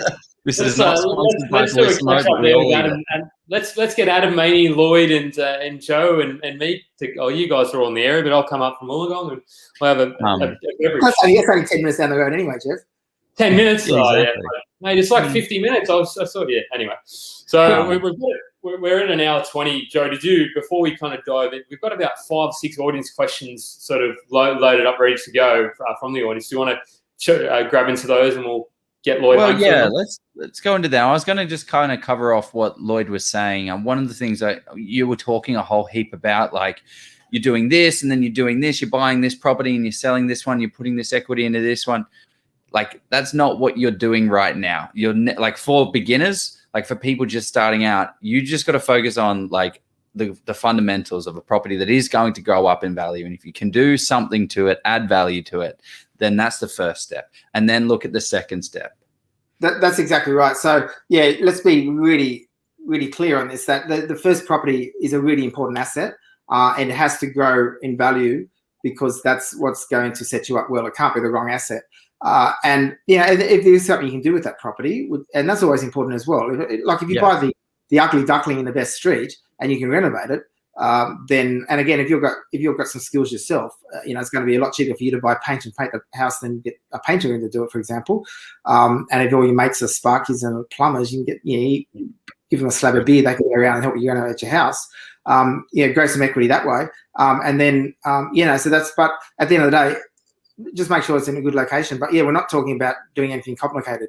But as you mentioned before, when I talk about the dream team, just having a good finance broker is really important, because they need to understand what you're trying to achieve. They need to understand finance strategy, not just getting a loan. 80% of brokers around can get a loan. The other 20% are useless. They don't even know how to get a loan. But only about 10% of brokers around actually understand finance strategy as well. So that's a completely different thing. So you got to be careful of who you actually work with and align yourself there, so they actually understand how to sort of move forward. Yeah, one of my property strategy, and it might be worth selfishly getting your thoughts on it. But my strategy is buy, renovate, add value to a property. Buy, renovate until I kind of get to a substantial portfolio. Then buy those properties that can be developed and subdivided, and then eventually develop, subdivide, and then sell down to buy commercial property. But I guess what I'm trying to say is, like, I'm not learning about how to subdivide a property right now, because I'm only at that beginning. I'm only at that stage of building that foundation. I'm not learning about commercial property. You've got to kind of, I see people like scattergun their education and their information out there, and they're like, I got to learn about commercial. I got to learn about duplex. I got to learn about renovation. It's like, okay, just chill out, just one thing at a time, buy the good foundation. Otherwise you're not going to get to that point. But what are your thoughts on, I'm going to throw that out there. That's like a half an hour question, Joe. But yeah. That's a very, it's a very long question to answer. With any specifics on it. But yeah, of course. So, some of the properties you're saying, they've got development potential. Is that what you're saying? Exactly. Yeah. Yeah. So that, like, if they're well located, then I think that's good. And because I do that as well. So if you're buying properties and they've got the potential to, because I love the concept of, say, a 1 into 3 subdivision, or even a 1 into 2 subdivision, and keep the house and stick something in the backyard and all that kind of stuff. And that's something you don't have to do straight away. And that's where, again, a lot of first-time investors can be doing that kind of stuff. And you don't need to do the build straight away or the subdivision, all that complicated stuff. That you can just buy the block that's suitable for that. Obviously, that takes a bit more due diligence, asking the right questions. But also, I think it's important not to overthink that kind of stuff. Like when you do a subdivision on a property, that's essentially done by a surveyor and things like that, and council. So let's not make it like it's overcomplicated or some kind of secret stuff that only some property people do. We can all do it. You just got to learn how to do it. I didn't know how to do it, once either. You just got to get the I'm smiling because I was telling Joe this before. He's like, "Oh, you have to take the lead a little bit of this," and I was like, "It's not actually that. It's not not rocket science. I mean, if we're doing rocket science, then we're probably doing the wrong thing." I was listening to a podcast, actually. It was about like tech entrepreneurs and startups, and they were like, property people, like property millionaires are like per capita like the dumbest people. Because like, it's bad as that said, but like it's actually really easy to make money in property, and there's so many millionaires in it, and they don't have to be these tech entrepreneurs that know all this fancy stuff about tech and coding and all that stuff. It's like, guys, just buy property that has some fundamentals around it that is going to grow in price that you can add value to. That's pretty much it. I don't know why we need an hour and 26 minutes to say that. So let's get to some questions. Sorry, or do you want to finish off, Lloyd? That was a bit rude. I didn't mean that. That's right. It's not rocket science. Yeah, absolutely. Yeah. Anyone can do it. Yeah. Cool. Well, let's get up some questions. It'll be cool to hear what the audience have to say. So this is one that came through about half an hour ago from Hayden, and I thought it was just a great question. He said, How did you initially find a builder you could trust? Like, do you have kind of top 3 tips you could offer anybody building for the first time, whether it be a duplex? Yeah. Well, that question is that might be relating to how I initially found a builder, but that's obviously different now to the How would you do it now?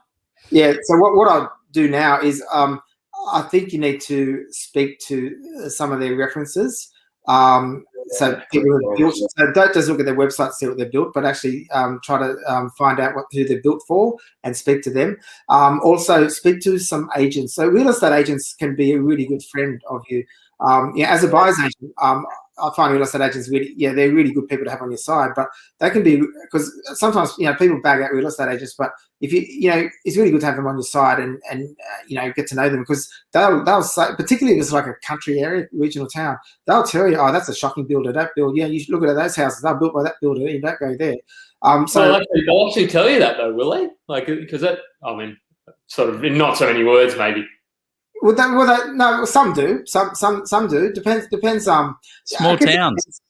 Yeah. The small town, like everyone hears everything. Everyone knows everything. It depends on. I guess it depends on your relationship with the real estate agent, whether you dealt with them before. So maybe.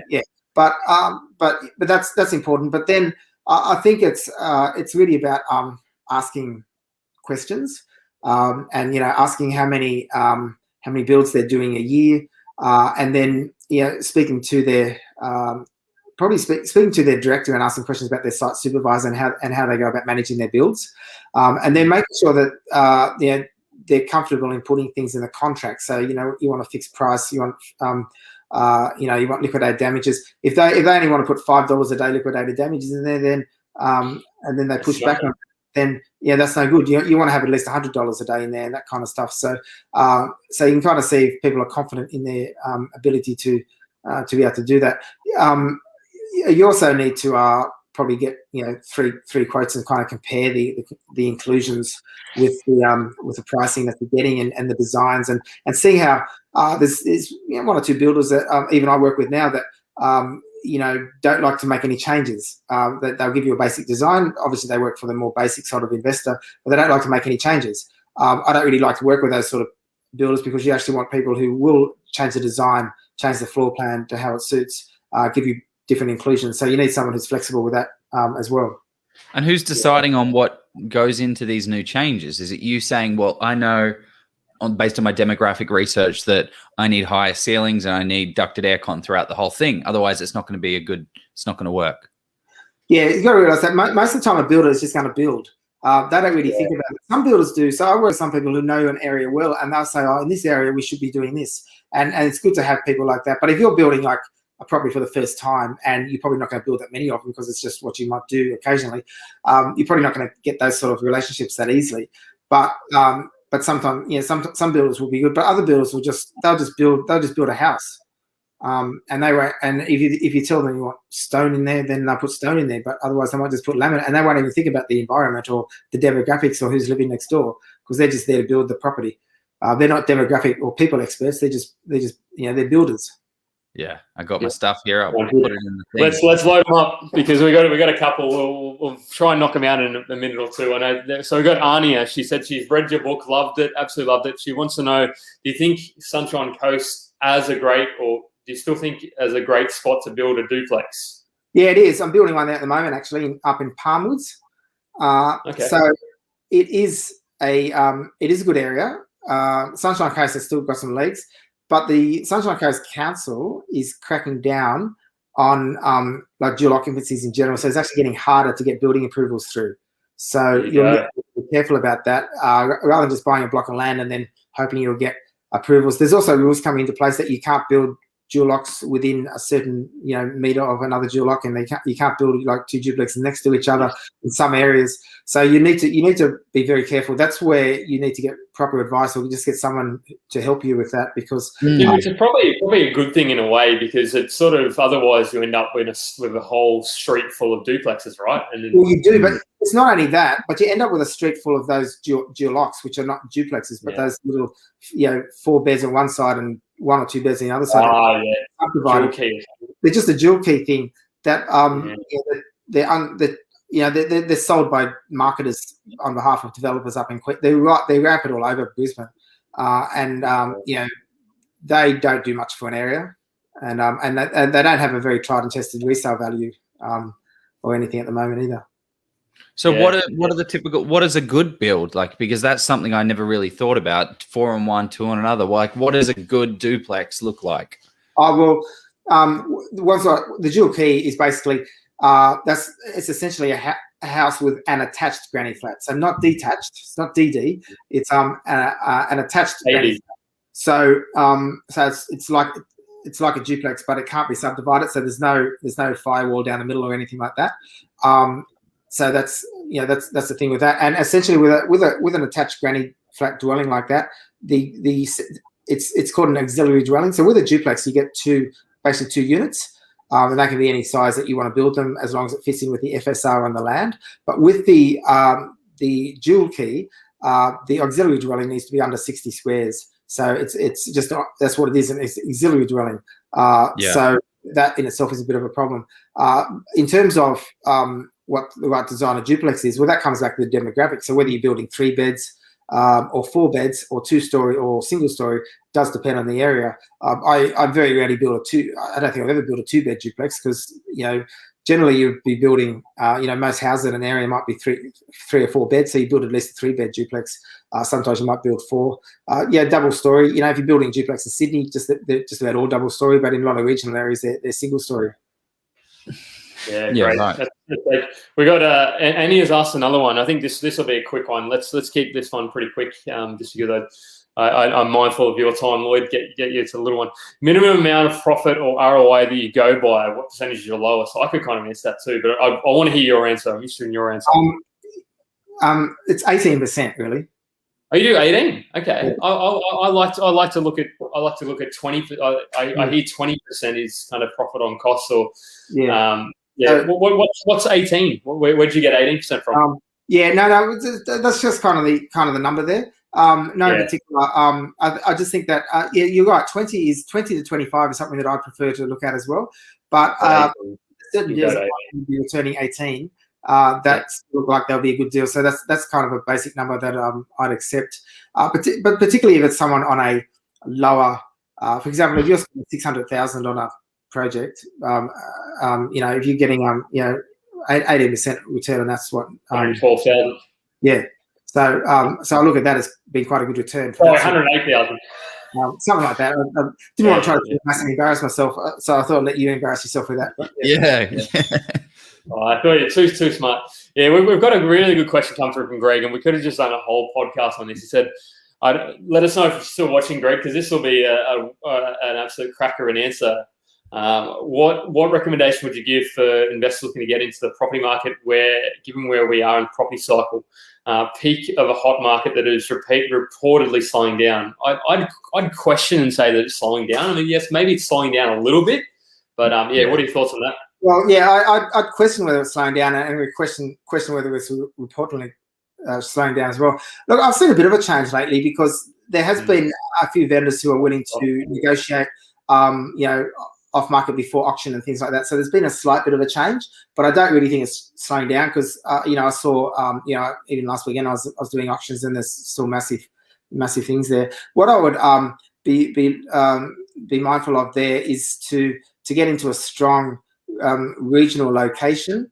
That I guess it comes down to the budget, but you want to try to get into a market that hasn't really boomed or hasn't really got the hype that some other markets have. So, for example, Port Macquarie is the hottest, most researched market in Australia this year.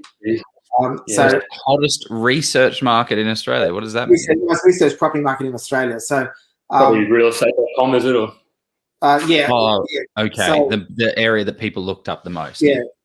So for that sort of thing, I probably wouldn't advise a first-time investor then to go there because you got to be paying inflated prices. There's going to be a lot of people because when people read those sort of headlines, then you're going to have investors from Sydney who might decide they're going to want to buy a place in Port Macquarie and all that kind of stuff. So I'll be going to someone else that hasn't really made the headlines and stuff and try to get sort of that sort of bridesmaid sort of property. But because of the market being a bit unsure of the markets and whatever, I'd recommend you getting to something that you can add some value to. So either a big block that, if you've got a block in R3 zoning, for example, that might have a minimum subdividable land size of 450 squares and it's potential duplex or townhouse block in the future, and it's got a house that you can renovate, that would be a great first investment, and you can actually control the growth on that property. So if the market does slow down, just renovate your house and you can make some growth in that market while everyone else around you is slowing down.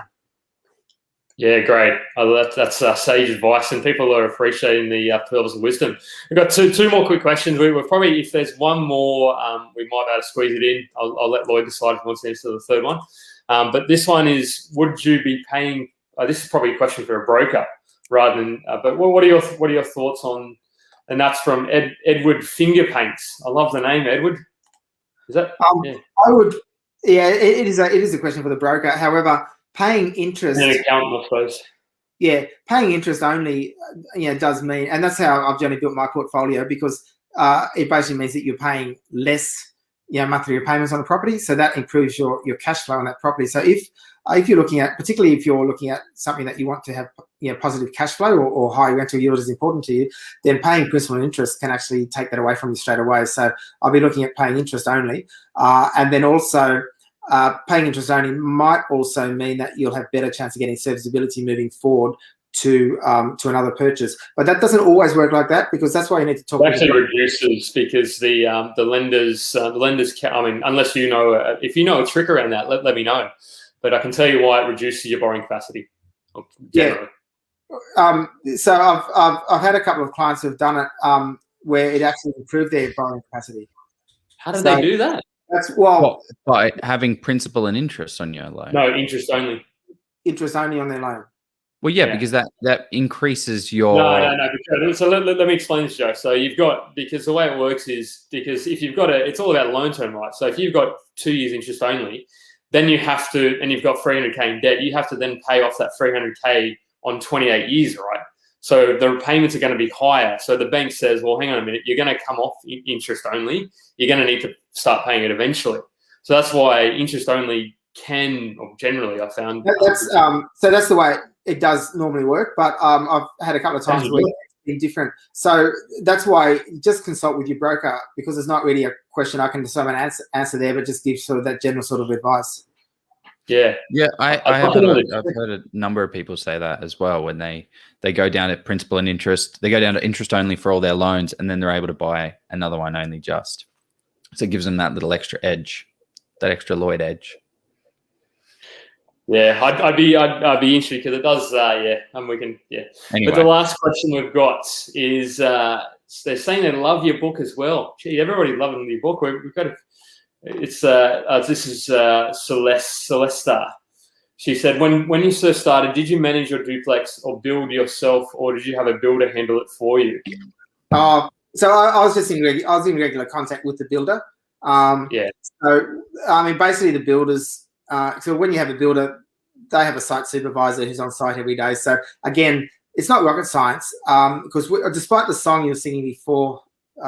Earlier on, Jeff, I'm not actually Lloyd the builder, so I don't actually. So you employ a builder; they're actually doing the building. You, the site supervisor's managing the tradies every day. You can go and visit the site if you like, but you can call the site supervisor and have a chat about how things are going. But so that's how you'd manage it. But it's being managed by the building company, because that's what you're paying them to do. So again, some people get that. It comes back to that maybe that question we talked about earlier about what's stopping some people. I think people think that they have to firstly build a property really close to home, because they need to go and be on site every day to manage the build, and it's not the way it works, because you want to employ professionals to do the job for you, and you get the outcome on the other side. Yeah, but those professionals take time to get. You've got to vet all of these people. I've got a full-time job. I haven't got time to be calling all the builders, calling all the, doing all the reviews. So why don't we just call you up, Lloyd? Is this something you can help us with? Make time. You want the financial freedom, is that what you said, Jeff? Yeah. Well, yes. What I wanted to do was get a bit of an opportunity for you to talk about your business and what you do, because like for me, as someone that hasn't yet gone down the development route, I'm still in that accumulation phase. It does scare me, right? Like, what am I going to do? Am I going to just get a builder? Well, I don't know what he does. I don't know about fixed term contracts. I don't know about ducted ceilings. I don't know if I need 1 floor and 2 floor. Does the builder know what he's talking about? Who's going to site supervise? There's all these variables. I've got it in a council area that doesn't have a thing. What do I ask a town planner? What do I ask a site supervisor? Like, holy crap. That is a lot of information to soak in, which is, I think, why your business exists, right? I know that you do a lot of buyer's agency stuff, but how can you help people in this process? Yeah, well, that's right. So sort of people can come to me and have a chat to me about what they're looking to do. But I can run people through that whole process. But basically, what we do in terms of managing that process is, from the very start, it's obviously finding out what your budget is, what your goals are, because it still comes down to strategy and everything. Finding land in the the right location that suits you. So hopefully an investment grade quality of land and good location there. But then looking at that site, making sure that it's in the council's development control plan and local environmental plan does permit duplexes. Checking what the setbacks are like. Then we look at the any issues with the sewer or the easements. We don't want to have any issues with where we're going to actually build and everything like that.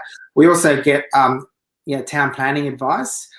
So it's not just me sort of looking at a block and thinking, we can build, but I also get town planning advice because we've got a 100% success rate in getting DAs approved, and that's because it's because of the due diligence, the DD, detached duplexes that we do up front, right?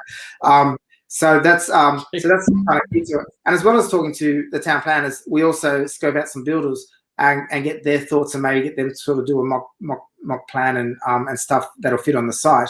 That's sort of the first step. When it comes to actually finding builders, then we sort of tender out the 3 or 4 builders and go through that process to get the right people on board there. Because and then, you know, managing the council process is one thing as well. So getting the architectural plans done, submitting them into council, managing that process. Then with the builder, getting something ironclad with the build contract is really important. I've generally had builders that I work with regularly. I've generally had my solicitor look through the build contract and fix all the issues in it, so that when a client gets... I was going to ask you that. I was going to say, do you get to, go on, yep. Yeah, so when a client gets a contract, because people often say, oh, do I need to take the build contract to my solicitor as well as the land contract?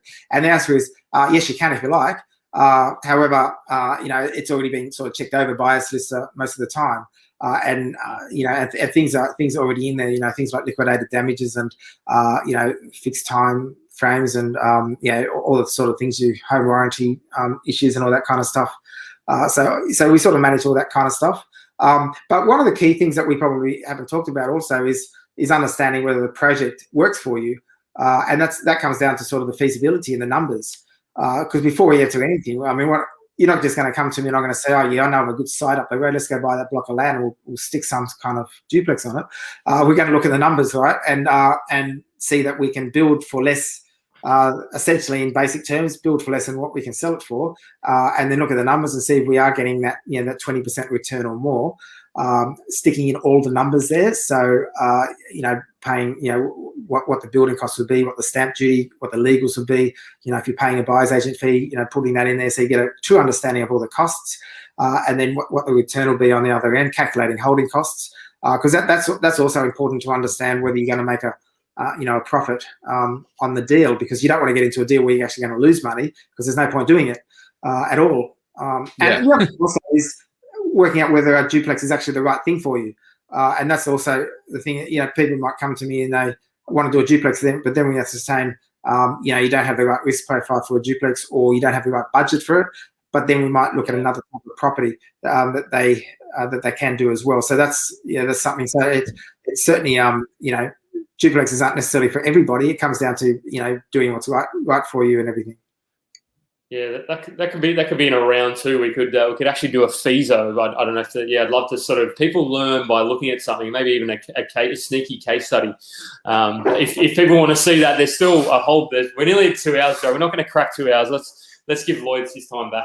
But before we do, and before I let Joe ask any last minute questions he's got, I just want to say, Lloyd, thanks for being, I suppose, one of the voices of reason in the industry, because you're so calm and you've been sort of you're playing the long game. You're not just here to sort of make a quick buck out of people, and sort of you're as much as you can. You're helping people out. You're walking the talk. So and you're a family bloke as well. So there's a lot that can be said to that kind of thing. So I want to appreciate you for that. So you go on, Joe.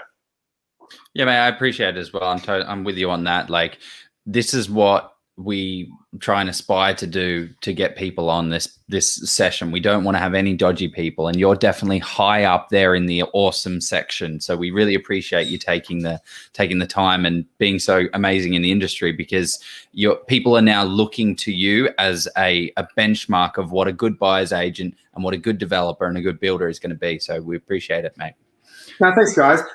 Yeah, I appreciate that. And one thing I was actually going to say at the outset when you were talking about my book, Joe, was, because, you know, obviously I've been around for 10 or 15 years before I'd written the book, that I wrote the book to get my message out there and to try to kind of inspire people and let them know that if I can do it, so can you.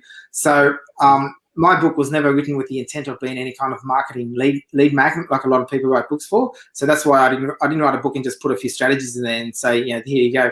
It's actually a story of, you know, how I started, some of the mistakes I made, lots of strategies, and this is what you can do if you stick with it. So you know, I recommend people to read the book, not because I want more clients. It's got nothing to do with that. It's more like it's just getting my message out there and trying to inspire people to you know, to get ahead in life, basically, because I you know, I started with a very humble background and built things up from there, and it didn't happen overnight. You know, it took time, took hard work, took persistence, and, you know, took a bit of risks along the way as well.